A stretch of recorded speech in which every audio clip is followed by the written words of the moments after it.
குரு பிரம்மா குரு விஷ்ணு குரு தேவோ மகேஸ்வரக குரு சாட்சாத் பரபிரம்மா தஸ்மை ஸ்ரீ குருவே நமக.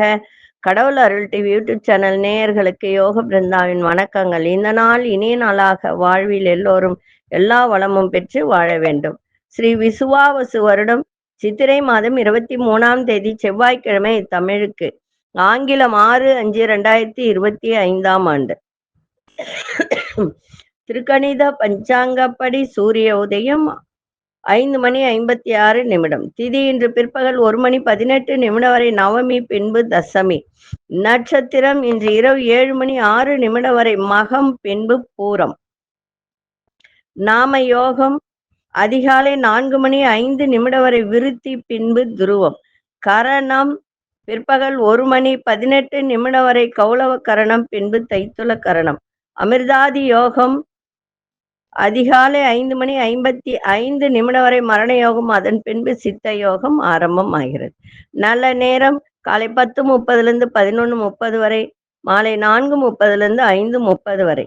ராகு காலம் பிற்பகல் 3 மணியிலிருந்து மாலை 4:30 வரை. யமகண்டம் காலை 9 மணி முதல் 10:30 வரை. குளிகை நண்பகல் 12 மணி முதல் 1:30 வரை. சுப வேலைக்கான ஒரு நல்ல நேரம் நண்பகல் 1:30 2:30 வரை, இரவு 7:30 8:30 வரை. வாரசூல வடக்கு, பரிகாரம் பால். சந்திராஷ்டம நட்சத்திரம் இரவு 7:06 வரை. உத்திராட நட்சத்திரத்தில் சந்திராஷ்டமம், அதன் பின்பு திருவோண நட்சத்திரத்துக்கு இன்றைய தினம் சந்திராஷ்டமம் ஆரம்பம் ஆகிறது. இன்றைய தினம் செவ்வாய்க்கிழமை, முருகப்பெருமான் வழிபாடு. அதே மாதிரி இன்னைக்கு நவமி இருக்கிறதுனால பெருமாள் வழிபாடும் பண்ணலாம். அதாவது ஸ்ரீரங்கத்துல இன்னைக்கு ராமநவமி, இன்னைக்கு பூஜை நடக்கும். இன்னைக்கு கொண்டு செல்லுகின்ற பொருள் வசமு மட்டும் எடுத்து பாக்கெட்ல வச்சுக்கிட்டு போங்க, சிறப்பாக இருக்கும். நம்ம பக்தியோட சாமி கும்பிடுறோம், எல்லாருக்கும் தெரியும். ஒரு விஷயத்தை செய்யறோம் அப்படின்னா ஆழ்ந்து செய்யக்கூடிய தன்மையும் உண்டு இல்லைங்களா? சில பேர் ஆழ்ந்து தன்மைய வச்சு கும்பிடுவாங்க. ஆனா பக்திக்கு சாஸ்திரமும் வேண்டாம், சம்பிரதாயமும் வேண்டாம், புரியுதுங்களா? இந்த மந்திரமும் வேண்டாம், இதுல போட்டிருக்க ருத்ராட்சமும் வேண்டாம். நல்ல மனசு மட்டும் இருந்தால் போதும். ஒரு சிறு விளக்கம் இருக்கு. ரமண மகரிஷி இதுக்கு ஒரு சிறு விளக்கத்தையே கொடுத்திருக்கார். அது என்னவென்று பார்ப்பதற்கு முன்பு நம்ம கோச்சாரத்தை பார்த்துடலாம். மேஷ லக்னம், லக்னத்துக்குள்ளே சூரியன், ரிஷபத்தில் குரு பகவான், கடகத்தில் அங்காரக பகவான், சிம்மத்தில் சந்திர பகவானும் மாந்தி பகவானும், கன்னியில் கேது பகவான், கும்பத்தில் ராகு பகவான், மீனத்தில் சுக்கிர பகவான், புத பகவான், சனி பகவான். திருக்கணிதப்படி இன்னைக்கு விடியற் காலை 4:08 புத பகவான் மேஷ ராசிக்குள் பிரவேசம் ஆகிறார். மேஷ ராசியில புத பகவான் சூரியனோட பயணம் செய்கிறார். நம்ம நிறைய விஷயங்களை பார்த்துக்கிட்டு வரோம். ஒரு டைரியில எழுதி வச்சுக்கோங்க. நிறைய விஷயங்கள் இந்த 7 வருஷ காலத்துல நிறைய நான் சொல்லிட்டு வந்திருக்கேன். எத்தனையோ விஷயங்கள். நிறைய பேர் அந்த பரிகாரங்கள்லாம் செஞ்சு நன்மையும் அடைஞ்சிருக்காங்க. நிறைய பேர் கால் பண்ணி சொல்லியிருக்காங்க. அதனால சொல்ற விஷயத்தை எழுதி வச்சுக்கிட்டால் அடுத்தவங்களுக்கு நீங்க சொல்லலாம், சரிங்களா? அதே போல வகுப்பெல்லாம் போடுறோன்னு சொல்லியிருந்தோம், அது இந்த மாசம் போட முடியாத ஒரு சூழ்நிலை உருவாயிடுச்சு. அதனால யாரும் தவறா நினைக்க வேண்டாம், என்ன சொல்லிட்டு செய்யலையே அப்படின்னு. சூழ்நிலை சரியில்லை. அதனால எப்போ போடுறோன்றது அப்புறமா அறிவிக்கிறேன். அதே போல கந்திஷ்டி பொடி இதெல்லாம் ஏற்கனவே எல்லாரும் வாங்கியிருக்கீங்க. அதே மாதிரி வீட்டுல லக்ஷ்மி கடாட்சம் பண வரவுக்கான பொடி, தூப பொடி இதெல்லாம் வேணுன்றவங்க போன் பண்ணி கால் பண்ணி கேட்டுக்கோங்க. சரி, இப்போ பக்திக்கு சாஸ்திரம் வேண்டாம், சம்பிரதாயம் வேண்டாம் இல்லைங்களா? அதே போல மந்திரமும் தேவையில்லை, நல்ல மனது இருந்தால் மட்டும் போதும். அதுக்கு ஒரு சின்ன விளக்கத்தை கொடுக்கிறேன். ரமண மகரிஷி திருவண்ணாமலை ஆசிரமத்தில் இருந்தபோது அவரை பார்க்க நிறைய பேர் வேத விற்பனர்கள் அப்படின்னு சொல்லலாம், பார்க்க வருவாங்க. அதே மாதிரி முக்தி அடைவதை பற்றி பல விஷயங்களை ரமணரும் அவர்களுக்கு சொல்வார். அவருக்கு சேவை செய்யும் பக்தர் ஒருவர் இதையெல்லாம் பார்த்து கொண்டு இருக்கிறாராம். இந்த வேத விற்பன்னர்களைப் போல பேச முடியவில்லையே, வேதத்தை படிக்காததால் முக்தி கிடைக்கும் வாய்ப்பு போய்விட்டதே அப்படின்னு ரொம்ப வருந்திக்கிட்டே இருப்பாராம் அவரு. அவருக்கு சேவை செய்ய ஒரு பக்தர். அவரது ஏக்கத்தை புரிந்து கொண்டார் ரமணர். ஒரு நாள் தனக்கு அவர் பணிவிடை செய்து கொண்டிருந்த போது, இன்று சவரம் செய்து கொண்டாயா அப்படின்னு கேட்டாராம். அவருக்கு ஒண்ணுமே புரியலையாம். இருந்தாலும் ஆமாம் சுவாமி அப்படின்னு சொல்லியிருக்கார். கண்ணாடியை பார்த்துதானே சவரம் செய்தாய் அப்படின்னு திரும்பவும் கேட்டாராம் ரமண மகரிஷி. அதுக்கு அந்த பக்தரு மனசுல ஒரு கலவரம். ஏன் இவர் இப்படி கேக்குறாரு அப்படின்னு புரியாம ஆமாம்னு தலையாட்டி இருக்கார். கண்ணாடியை பார்த்து நீ சவரம் செய்தாயே, அதாவது நீ சவரம் செய்யும் வரை அது உனக்கு தேவைப்படுகிறது அல்லவா அப்படின்னு கேட்டாராம். அப்போ உன் முகத்தை அழகாக்கும் வரை அது உதவுகிறது. ஆனால் அந்த கண்ணாடியில் உன் முகத்தை பார்க்கலாமே தவிர கண்ணாடியே உனக்கு சவரம் செய்து விடுமா அப்படின்னு கேட்டாராம். அதற்கு அந்த பக்தர் சொல்லியிருக்கார், முடியாது சாமி அப்படின்னு சொன்னாராம். அதுபோலதான் வேதங்களும் உபனிஷதங்களும் சாஸ்திரங்களும் நீ சிரமப்படாமல் காயப்படாமல் முக்தி அடைய அவை உதவும், அவ்வளவுதான் அப்படின்னாராம்.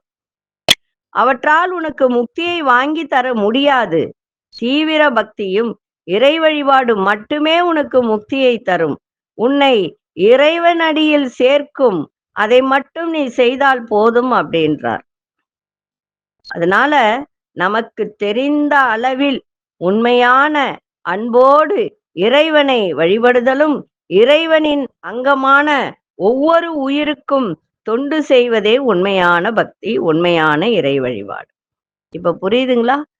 அதாவது இறைவனை ஒரு நிமிடம் கும்பிட்டாலும் உண்மையான பக்தியோட கும்பிடணும். அவர்கிட்ட போயிட்டு நமக்கு இதை செய்ய அதை செய்யின்னு சொல்லிட்டு அவர்கிட்ட டிமாண்ட் பண்ணக்கூடாது.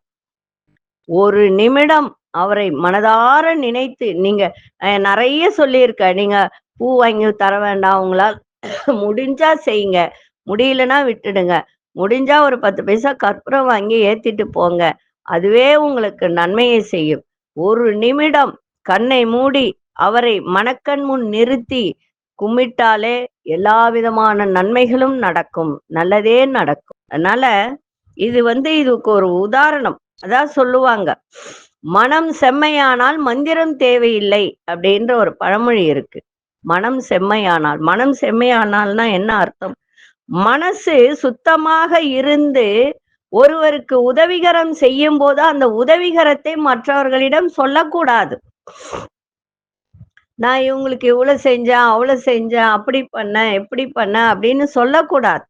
சொன்னால் அதற்கு எந்த விதமான பலனும் கிடையாது. அதனால அதுதான் சொல்லுவாங்க, கர்ணன் சொல்லுவாரு, இந்த கையில் செய்யற உதவி இந்த கைக்கு தெரியக்கூடாதாம். ஏன்னா இந்த கைக்கு தெரிஞ்சா அது அந்த நிமிஷம் அது வேணான்னு சொல்லிடுமா. அதற்காக தான் கர்ணன் கேட்டவுடன் எடுத்து கொடுப்பார். யோசிக்க கூடாது. ஒரு நிமிடம் யோசிச்சாலே அந்த தானத்துக்கு பலனே கிடையாது. அது போலதான் இதுவும். மனம் செம்மையானால் மந்திரம் தேவையில்லை. அதனால கடவுளை கும்பிடணும், கும்பிட வேணான்னு சொல்ல மாட்டேன். ஒரு நிமிடம் கும்பிட்டாலும் அடுத்தவர்களுக்கு எந்த பாதிப்பும் செய்யாமல், அடுத்தவர்களுக்கு எந்த விதமான கெடுதலும் செய்யாமல், எல்லா உயிரினங்களுக்கும் எந்த விதமான கெடுதலும் செய்யாமல் இருந்தாலே அவர்களுடைய வாழ்க்கை சிறப்பாக இருக்கும். அதுதான் அங்க இருக்கிற விஷயம். சரிங்களா? சரி. இப்பொழுது 12 ராசிக்கான பொது பலனையும் முதலில் மேஷ ராசிக்கான பொது பலன் என்னவென்று இப்பொழுது பார்க்கலாம். அன்பார்ந்த மேஷராசி நேயர்களே, மேஷராசி நேயர்களுக்கு இன்றைய தினம் மனசுல ஒரு புதிய சிந்தனை ஏற்படும். பிள்ளைகளுடைய தனி தன்மைகள் என்னவென்று புரிந்து கொள்ளக்கூடிய ஒரு வாய்ப்பு இன்றைய தினம் கிடைக்கும். நீண்ட நாள் பிரார்த்தனைகளை நிறைவேற்றி வைப்பீங்க. புதியவர்களால் ஆதாயம் கிடைக்கும். வியாபாரம் தொடர்பான பணிகள்ல பொறுமை தேவை. உத்தியோகத்துல கவனத்தோடு இன்னைக்கு செயல்பாடு இருக்கட்டும். பொழுதுபோக்கு விஷயத்துல ஆர்வங்கள் அதிகரிக்கும். இன்றைய நாள் லாபங்கள் நிறைந்த நாளாகவும் இருக்கும். அதிர்ஷ்ட இசை மேற்கு திசை அதிர்ஷ்ட 4ஆம் எண் அதிர்ஷ்ட நிறம் கோல்டன் நிறத்தை பயன்படுத்துங்க. அஸ்வினி நட்சத்திரக்காரர்களுக்கு புரிதல் ஏற்படும். பரணி நட்சத்திரக்காரர்களுக்கு ஆதாயகரமான ஒரு நாள். கிருத்திகை நட்சத்திரக்காரர்களுக்கு ஆர்வம் ஏற்படுகின்ற ஒரு தருணம் இருக்கு. இந்த நாள் இனிய நாளாக இருக்க வாழ்த்துக்கள். நன்றி, வணக்கம். யோக பிருந்தாவின் வாழ்த்துக்கள். அன்பார்ந்த ரிஷபராசி நேயர்களே, மனசுல ஒரு புதிய திட்டங்கள்லாம் தோன்றுகின்ற ஒரு நாள். அக்கம் பக்கம் இருப்பவர்களை பற்றிய புரிதல்கள்லாம் அதிகரிக்கும். மனமிட்டு பேசுங்க, அதன் மூலம் மன தெளிவு ஏற்படுகின்ற ஒரு தருணம். எதிர்பாரா சில உதவிகரம் கிடைக்கும். உங்களுடைய செயல்பாட்டுல அனுபவ அறிவு வெளிப்படும். புதுமையான சிந்தனைகள் மனதில் ஏற்படும். உடல் ஆரோக்கியத்தில் நல்ல முன்னேற்றம் உண்டாகின்ற ஒரு நாளாக இன்னைக்கு இருக்கும். இன்றைய நாள் பாராட்டுகள் நிறைந்த நாளாகவும் இன்னைக்கு இருக்கும். திசை தெற்கு திசை அதிசயின் 8ஆம் எண் அதிர்ஷ்ட நிறம் ஆழ்ந்த நீல நிறத்தை பயன்படுத்து. கிருத்திகை நட்சத்திரக்காரர்களுக்கு நிறைய மனசுல அதை செய்யணும் இதை செய்யணும் அப்படின்னு ஒரு திட்டங்கள் எல்லாம் தோன்றக்கூடிய ஒரு தருணம். ரோகிணி நட்சத்திரக்காரர்களுக்கு உதவிகரம் கிடைக்கும். மிருகசீரிஷ நட்சத்திரக்காரர்களுக்கு முன்னேற்றமான ஒரு நாளாக இன்னைக்கு இருக்கு. இந்த நாள் இனிய நாளாக இருக்க வாழ்த்துக்கள். நன்றி, வணக்கம். யோக பிருந்தாவின் வாழ்த்துக்கள். அன்பார்ந்த மிதுனராசி நேயர்களே, தன்னம்பிக்கையோடு சில முடிவுகளை எடுக்கின்ற ஒரு தருணம் இன்னைக்கு உங்களிடம் ஏற்படும். சகோதரர்கள் ஒத்துழைப்பாக இருப்பார்கள். ஆரோக்கியம் சிறப்பாக இருக்கும். நெருக்கடியான சில பிரச்சனைகள்லாம் இன்னைக்கு விலகும். சக ஊழியர்கள் ஆதரவாக இருப்பார்கள். திட்டமிட்ட காரியங்கள் எல்லாம் கைகூடும். வியாபாரம் தொடர்பான போட்டிகளை வெற்றி கொள்ளக்கூடிய ஒரு தருணம். இன்றைய தினம் ஆர்வத்தோடு எதையும் செய்கின்ற ஒரு தன்மை இன்னைக்கு ஏற்படும். அதிர்ஷ்ட இசை வடக்கு திசை அதிர்ஷ்ட எண் 9ஆம் எண் அதிர்ஷ்ட நிறம் சாம்பல் நிறத்தை பயன்படுத்துங்க. மிருகசீரிஷ நட்சத்திரக்காரர்களுக்கு ஒத்துழைப்பான ஒரு நாளாக இருக்கும். திருவாதிரை நட்சத்திரக்காரர்களுக்கு சில பிரச்சனைகள்லாம் இன்னைக்கு குறையும். புனர்பூச நட்சத்திரக்காரர்களுக்கு வெற்றிகரமான ஒரு நாளாக இன்னைக்கு அமைஞ்சிருக்கு. இந்த நாள் இனிய நாளாக இருக்க வாழ்த்துக்கள். நன்றி, வணக்கம். யோக பிருந்தாவின் வாழ்த்துக்கள்.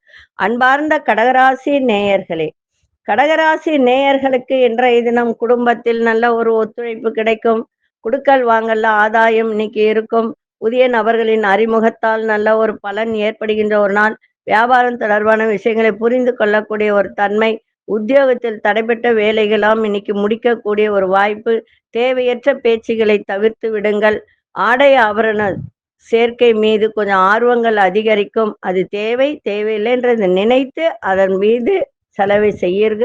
அதே மாதிரி இன்னைக்கு உதவிகரம் கிடைக்கின்ற நாளாகவும் இன்னைக்கு அமையும். அதிர்ஷ்ட இசை கிழக்கு திசை அதிர்ஷ்ட எண் 3ஆம் எண் அதிர்ஷ்ட நிறம் சந்தன நிறத்தை பயன்படுத்துங்க. புனர்பூச நட்சத்திரக்காரர்களுக்கு சக ஊழியர்களின் ஒத்துழைப்பெல்லாம் கிடைக்கும். அதே மாதிரி பூச நட்சத்திரக்காரர்களுக்கு புரிதல் ஏற்படும். ஆயில்யம் நட்சத்திரக்காரர்களுக்கு ஆர்வத்தோடு எதையும் செய்கின்ற ஒரு தன்மை. இந்த நாள் இனிய நாளாக இருக்க வாழ்த்துக்கள். நன்றி, வணக்கம். யோக பிருந்தாவின் வாழ்த்துக்கள். அன்பார்ந்த சிம்மராசி நேயர்களே, நீங்க வேலை செய்யும் இடத்தில் பணிபுரியும், அது பிரைவேட்டா இருந்தாலும் சரி, கவர்மெண்ட் சர்வெண்டாக இருந்தாலும் சரி, பொறுப்புகள் இன்னைக்கு அதிகரிக்கின்ற ஒரு நாளாக இருக்கு. அதே மாதிரி கால்ல சின்ன சின்ன வலிகள் ஏற்படும். அதுவும் கணுக்கால்ல, பொதுவா கணுக்கால்ல சின்ன சின்ன வலிகள் ஏற்பட்டு இன்னைக்கு விலகுகின்ற ஒரு தன்மையும் இருக்கும். உங்கள் மீதான விமர்சன பேச்சுக்கள் தோன்றி விலகும். பயணங்களால் அலைச்சல்கள் அதிகரிக்கும். தோற்றத்துல ஒரு பொலிவு, ஒரு தேஜஸ், அதை பற்றிய எண்ணங்கள் அதிகரிக்கின்ற ஒரு நாள். வியாபாரத்தில் உங்களுக்கான உழைப்புகள் அதன் மீது உயரக்கூடிய ஒரு தன்மை. லாபங்கள், வருமானம் வரக்கூடிய ஒரு தன்மை. இன்றைய நாள் ஆதாயமும் இருக்கும், செலவும் இருக்கும். அதே மாதிரி தேவையற்ற பேச்சுகளை குறைப்பது இன்றைய நாள் உங்களுக்கு சிறப்பு. அதிர்ஷ்ட இசை தெற்கு திசை அதிர்ஷ்ட 8ஆம் எண் அதிர்ஷ்ட நிறம் மஞ்சள் நிறத்தை பயன்படுத்துங்க. மகம் நட்சத்திரக்காரர்களுக்கு பொறுப்புகள்லாம் இன்னைக்கு அதிகரிக்கும். பூரம் நட்சத்திரக்காரர்களுக்கு அலைச்சல்கள் ஏற்படும். உத்திரம் நட்சத்திரக்காரர்களுக்கு பேச்சில ரொம்ப ரொம்ப கவனம் தேவை. இந்த நாள் இனிய நாளாக இருக்க வாழ்த்துக்கள். நன்றி, வணக்கம். யோக பிருந்தாவின் வாழ்த்துக்கள். அன்பார்ந்த கன்னிராசி நேயர்களே, நெருக்கமானவர்களின் இடத்தில் சின்ன சின்ன விவாதங்கள்லாம் தோன்றி மறையும். விலையுயர்ந்த உணவுகளை தவிர்ப்பது நல்லது. உதவும் பொழுது சிந்தித்து செயல்படுங்கள். வியாபாரத்தில் உழைப்புகள்லாம் அதிகரிக்கும். மறைமுகமான சில எதிர்ப்புகளால் வேலைகளில் தடை தாமதம் ஏற்படுகின்ற ஒரு நாள். தேவையற்ற வாக்குறுதி கொடுப்பதை குறைத்துக் கொண்டால் இன்னும் சிறப்பாக இருக்கும். ரகசியமான சில முதலீடுகள்லாம் இன்னைக்கு அதிகரிக்கும். இன்றைய நாள் மனதில் ஒரு விதமான சலனம் ஏற்படுகின்ற ஒரு நாளாக இன்னைக்கு இருக்கு. கவனமா இருங்க. அதிர்ஷ்ட இசை கிழக்கு திசை, அதிர்ஷ்ட எண் 3ஆம் எண், அதிர்ஷ்ட நிறம் ஊதா நிறத்தை பயன்படுத்துங்க. உத்திரம் நட்சத்திரக்காரர்களுக்கு தேவையற்ற விவாதங்கள்லாம் விலகும். அஸ்தம் நட்சத்திரக்காரர்களுக்கு உழைப்புகள் அதிகரிக்கும். சித்திரை நட்சத்திரக்காரர்களுக்கு முதலீடுகள் மேம்படக்கூடிய ஒரு நாள். இந்த நாள் இனிய நாளாக இருக்க வாழ்த்துக்கள். நன்றி, வணக்கம். யோக பிருந்தாவின் வாழ்த்துக்கள். அன்பார்ந்த துலாம் ராசி நேயர்களே, வெளியூர் தொடர்பான வேலையில சுப செய்திகள்லாம் கிடைக்கும். சகோதரர்கள் ஆதரவாக செயல்படுவார்கள். சமூகம் சார்ந்த பணிகள்ல இருப்பவர்கள் புதிய பொறுப்புகள்லாம் அதிகரிக்கும். பார்வை தொடர்பான இன்னல்கள்லாம் இன்னைக்கு கொஞ்சம் அதை பற்றிய எண்ணங்கள் தோன்றும். இன்னல்கள்லாம் மறையும். அதை எப்படி பார்ப்பது, எந்த டாக்டர் கிட்ட போவது அப்படின்ற ஒரு எண்ணங்கள் தோன்றும். கவலைப்பட வேண்டாம். அந்த பார்வை தொடர்பான இன்னல்கள்லாம் இன்னைக்கு விலகுகின்ற ஒரு தன்மையும் ஏற்படும். அதே போல பொருளாதார ரீதியான நெருக்கடிகள்லாம் இன்னைக்கு குறையும். இன்றைய நாள் எதை செய்தாலும், எந்த வேலை செய்தாலும் உற்சாகத்தோடு செய்யுங்க. மிக சிறப்பாக இருக்கும். அதிசய செவட கிழக்கு திசை, அதிசய 5ஆம் எண், அதிர்ஷ்ட நிறம் சில்வர் நிறத்தை பயன்படுத்துங்க.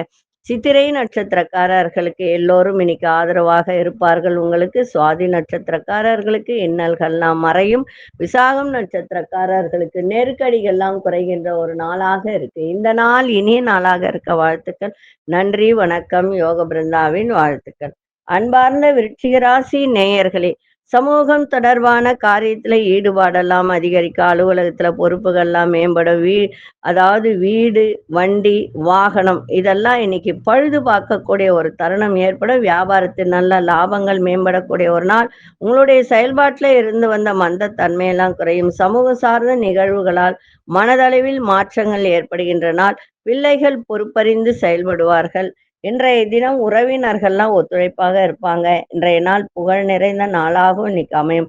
அதிசய வடமேற்கு திசை, அதிசய 3ஆம் எண், அதிர்ஷ்ட நிறம் மஞ்சள் நிறத்தை பயன்படுத்துங்க. விசாகம் நட்சத்திரக்காரர்களுக்கு பொறுப்புகள்லாம் அதிகரிக்கும். அனுஷ நட்சத்திரக்காரர்களுக்கு ஒரு விதமான மந்த தன்மை இருந்ததெல்லாம் இன்னைக்கு விலகுகின்ற ஒரு தன்மை. கேட்டை நட்சத்திரக்காரர்களுக்கு எல்லோரும் ஒத்துழைப்பாக இருப்பார்கள். இந்த நாள் இனிய நாளாக இருக்க வாழ்த்துக்கள். நன்றி, வணக்கம். யோக பிருந்தாவின் வாழ்த்துக்கள். அன்பார்ந்த தனுசு ராசி நேயர்களே, தனுசு ராசி நேயர்களுக்கு இன்றைய தினம் உடலை வருத்திய சில பிரச்சனைகள்லாம் இன்னைக்கு விலகும். மறைமுகமாக இருந்து வந்த எதிர்ப்புகளை எல்லாம் இன்னைக்கு வெற்றி கொள்ளக்கூடிய ஒரு தருணம். தாய்மாமன் வழியில ஆதரவு கிடைக்கும். உயர்கல்வியில முன்னேற்றம் கிடைக்கும். உடன் பிறந்தவர்கள் ஆதரவாக செயல்படுவார்கள். இறை சார்ந்த பணிகள்ல ஆதாயம் அடைக்கின்ற ஒரு தருணம். சேமிப்பை மேம்படுத்துவது தொடர்பான எண்ணங்கள் இன்னைக்கு அதிகரிக்கின்ற ஒரு தருணம். இன்றைய நாள் எதிரி தொல்லை இன்னைக்கு விலகும். அதிர்ஷ்ட திசை தெற்கு திசை, அதிர்ஷ்ட எண் 6ஆம் எண், அதிர்ஷ்ட நிறம் பச்சை நிறத்தை பயன்படுத்துங்க. மூலம் நட்சத்திரக்காரர்களுக்கு பிரச்சனைகள்லாம் விலகும். போராடும் நட்சத்திரக்காரர்களுக்கு ஆதரவான ஒரு நாள். உத்திராடம் நட்சத்திரக்காரர்களுக்கு ஆதாயம் கிடைக்கின்ற ஒரு நாளாக இருக்கு. இந்த நாள் இனிய நாளாக இருக்க வாழ்த்துக்கள். நன்றி, வணக்கம். யோக பிருந்தாவின் வாழ்த்துக்கள். அன்பார்ந்த மகர ராசி நேயர்களே, மற்றவர்களை நம்பி செயல்படுவதை தவிர்ப்பது மிகவும் நல்லது. புதிய முடிவுகளில் வேகத்தை விட விவேகத்தை காட்டுங்க. நெருக்கமானவர்களால் சில நெருக்கடிகள் ஏற்படும். ஆரோக்கியத்தில் ஏற்றம் இறக்கம் உண்டாகும். உறவினர்கள் வழியில அனுசரித்து செல்லுங்கள். வாடிக்கையாளர்கள் பற்றிய புரிதல்கள்லாம் அதிகரிக்கும். சின்ன சின்ன வதந்திகள்லாம் அப்பப்ப ஏற்பட்டு நீங்கும். இன்றைய நாள் உடல்ல ஒரு விதமான ஒரு அசதி ஏற்படுகின்ற ஒரு தருணம் இருக்கு. சந்திராஷ்டமம் திருவோண நட்சத்திரத்துக்கு, அதனால கவனமா இருங்க. புதியதா எதையும் செய்ய வேண்டாம். அன்றாட வேலைகளை செய்தால் அதுவே போதும். விநாயகப் பெருமானை வழிபாடு செஞ்சுட்டு போங்க. அதிசய தென்கிழக்கு திசை, அதிசய 9ஆம் எண், அதிர்ஷ்ட நிறம் இளமஞ்சள் நிறத்தை பயன்படுத்துங்க. உத்திராடம் நட்சத்திரக்காரர்களுக்கு வேகத்தை விட விவேகத்தோடு செயல்பாடு இருக்கட்டும். திருவோணம் நட்சத்திரக்காரர்களுக்கு இன்னைக்கு ஏற்றம் இறக்கமான ஒரு நாள். அவிட்டம் நட்சத்திரக்காரர்களுக்கு உங்கள் மீது வதந்திகள் வந்து இன்னைக்கு நீங்கும். இந்த நாள் இனிய நாளாக இருக்க வாழ்த்துக்கள். நன்றி, வணக்கம். யோக பிருந்தாவின் வாழ்த்துக்கள். அன்பார்ந்த கும்பராசி நேயர்களே, மனசுல இருந்து வந்த கவலைகள்லாம் இன்னைக்கு ஓரளவுக்கு மறைகின்ற ஒரு தன்மை இருக்கு. சுபகாரியம் சார்ந்த எண்ணங்கள்லாம் கைகூடும். வெளியூர் பயணங்களால் மகிழ்ச்சி ஏற்படும். வியாபாரத்தில் சாதகமான வாய்ப்புகள்லாம் கிடைக்கும். உத்தியோகத்தில் தனி திறமை வெளிப்படும். நண்பர்களின் வட்டம் விரிவடையும். கணவன் மனைவிக்கிடையே நெருக்கம் அதிகரிக்கும். இன்றைய நாள் வரவு நிறைந்த நாளாக இருக்கு. அதிர்ஷ்ட இசை மேற்கு திசை. அதிர்ஷ்ட எண் 8ஆம் எண். அதிர்ஷ்ட நிறம் நீல நிறத்தை பயன்படுத்து. அவிட்டம் நட்சத்திரக்காரர்களுக்கு கவலைகள்லாம் மறையும். சதயம் நட்சத்திரக்காரர்களுக்கு மகிழ்ச்சியான ஒரு நாள். புரட்டாதி நட்சத்திரக்காரர்களுக்கு குடும்பத்தில் நெருக்கம் அதிகரிக்கும். இந்த நாள் இனிய நாளாக இருக்க வாழ்த்துக்கள். நன்றி, வணக்கம். யோக பிருந்தாவின் வாழ்த்துக்கள். அன்பார்ந்த மீனராசி நேயர்களே, அதிர்ஷ்டகரமான சில வாய்ப்புகள்லாம் உருவாகும். விருப்பமான பொருட்களை வாங்கி மகிழ்வீர்கள். வீடு மனை விருத்திக்கான எண்ணங்கள் கைகூடும். மற்றவர்களின் கருத்துகளுக்கு உள்ள உண்மை அறிந்து முடிவெடுங்கள். அதே மாதிரி இந்த கலைத்துறை, ஓவியத்துறை, இந்த மாதிரி இருக்கிறவங்களுக்கெல்லாம் இன்னைக்கு ஓரளவுக்கு ஒரு சாதகமான ஒரு சூழல் அமைகின்ற ஒரு நாளாக இருக்கும். வண்டி வாகனங்களை பழுது பார்க்கக்கூடிய ஒரு தருணம். இன்றைய நாள் ஞாபக சக்தியை பெருக்கிக் கொள்ளுங்கள். கொஞ்சம் மறதி ஏற்படும். அதனால எந்த பொருள் எங்க வைக்கிறோன்றதை மறந்துடுவீங்க. அதனால ஞாபக சக்தியை பெருக்கிக் கொண்டால் சிறப்பாக இருக்கும். அதிர்ஷ்ட இசை வடகிழக்கு திசை. அதிர்ஷ்ட எண் 3ஆம் எண். அதிர்ஷ்ட நிறம் ரோஸ் நிறத்தை பயன்படுத்துங்க. புரட்டாதி நட்சத்திரக்காரர்களுக்கு நல்ல வாய்ப்புகள் ஏற்படும். உத்திரட்டாதி நட்சத்திரக்காரர்களுக்கு எண்ணிய எண்ணங்கள்லாம் கைகூடும். ரேவதி நட்சத்திரக்காரர்களுக்கு சாதகமான ஒரு நாளாக இன்னைக்கு அமைஞ்சிருக்கு. இந்த நாள் இனிய நாளாக இருக்க வாழ்த்துக்கள். நன்றி, வணக்கம். யோக பிருந்தாவின் வாழ்த்து. கடவுள் அருள் டிவியை பார்த்தமைக்கு நன்றிகள். மேலும் இது போன்ற தகவல்களை தெரிந்து கொள்ள கடவுள் அருள் டிவியை சப்ஸ்கிரைப் செய்யுங்கள். மறக்காமல் பெல் ஐக்கானை கிளிக் செய்யுங்கள்.